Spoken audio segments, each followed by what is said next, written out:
Growing up, there was sort of always the expectation that I would kind of try and either meet or beat my mom's achievements just because my mom set the bar so high. And Brown was honestly always my number one school, not just because of my mom, but because of like the opportunities here. But growing up and knowing that my mom was a professor and that she's trilingual and that she's been to like so many countries around the world and has accomplished so much in her life, and she does so much outside of her field too. I mean, she has made documentaries on the Holocaust and met like Steven Spielberg and like other famous like directors and actors because of her work, and they're kind of like tangentially related to her degree, and she's just been able to be a trailblazer in so many different fields that like really sets the bar high.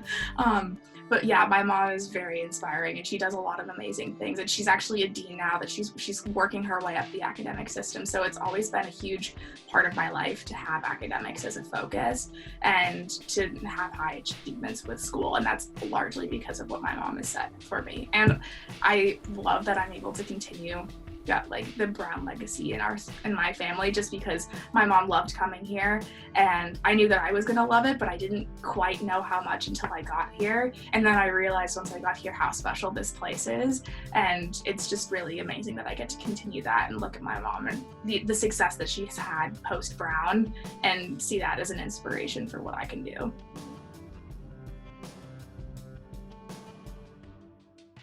I came into Brown thinking that I wanted to do applied math and computer science. Hated the computer science department, wasn't for me. And but like I've always loved math and I've always wanted to do something analytical. And so I sort of was bouncing around with different concentrations for the first 2 years of Brown. And I always stuck with ATMA, but I didn't feel quite fulfilled with ATMA. And I was also thinking like I need to do something else with my time. I can't just walk away from Brown with ATMA. I need something else. And I thought about political science, but I didn't quite love like the requirements for that concentration. They didn't really align with what I wanted to learn.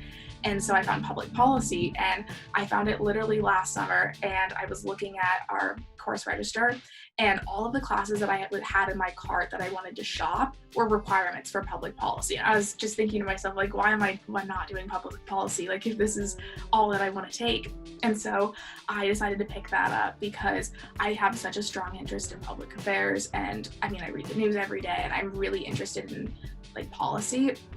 And so I ideally would love to find a career that combines both my passion for ATMA and public policy, but that's a very niche market. So I think right now, if I could pick anything, it would probably be doing like data science or data analytics for like a policy firm or for something like socially related.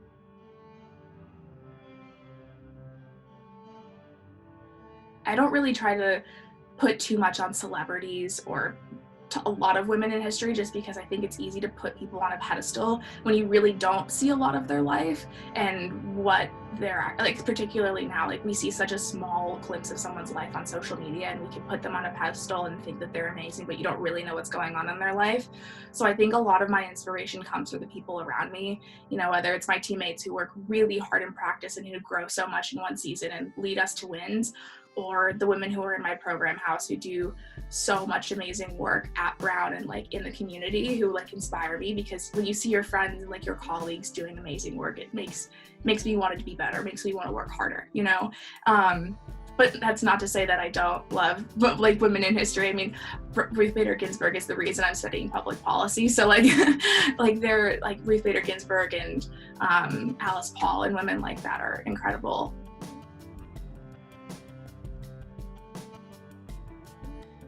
In an ideal world, I would love to see more female representation in Congress and in government, and better representation of women of color, people who are making decisions about society and like our lives need to represent the people who they are making decisions for.